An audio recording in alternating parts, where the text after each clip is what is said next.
2023년 5월 23일 부산 금정구에서 20대 여성이 20대 여성을 살해한 또래 살해사건 가해자의 신상이 공개되었다. 또래 살해사건의 가해자의 이름은 정유정이고 부산 금정구에 거주하는 1999년생 만 23세이다.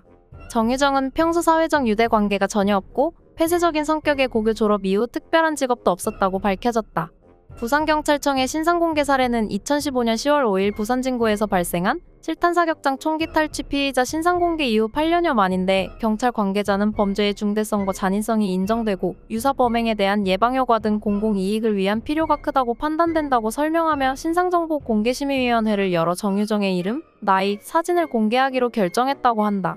부산 또래 살해사건은 사이코패스 성향을 가진 정유정이 살인을 해보고 싶다는 이유에서 시작되었는데 이후 경찰 조사에 밝혀진 바로는 평소 정유정이 취업을 준비하면서 범행 석 달 전인 올해 2월부터 온라인에서 살인 등을 집중적으로 검색을 시작하였고 3개월간 준비한 타겟은 없었지만 살인을 목적으로 한 계획적 범죄로 밝혀졌다.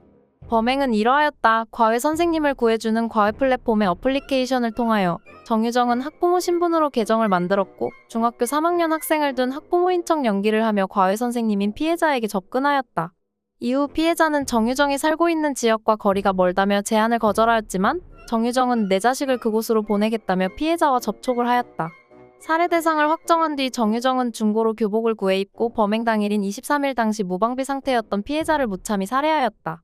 이후 정유정은 자신의 집으로 이동하여 캐리어를 챙긴 다음 마트에서 락스와 비닐봉지 등을 구입하여 피해자의 집으로 다시 향하였다. 피해자의 시신을 캐리어에 옮겨 담고 피 묻은 캐리어를 끌고 택시에 탑승한 뒤 누가 봐도 아무도 없는 수상한 숲으로 이동하였다.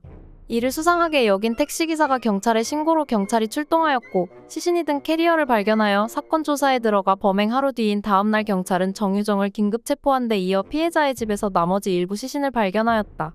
살인 혐의로 구속된 정유정은 피해자와 다투다 우발적으로 범행을 저질렀다고 진술했으나 경찰 조사 과정에서 살인해보고 싶어서 그랬다며 범행을 자백했다고 밝혀졌고 이후 정유정은 죽은 피해자와 그 가족에게 미안하다고 진술했다. 조사 과정에서 평소에 방송 매체나 인터넷을 통해 범죄 수사 프로그램을 많이 보며 살인에 관심을 키운 것으로 파악되었으며 범행 전의 살인, 시신 없는 살인, 살인사건 등의 검색을 한 데 이어 지역 도서관에서는 범죄 관련 소설도 빌려봤다는 게 밝혀지며 일부 네티즌들은 큰 충격을 받았다. 더 놀라운 점은 공교롭게도 지난 2019년 제주도 토막살인사건의 가해자 고유정과 이번 또래 사건의 가해자 이름이 정유정이라는 점이다.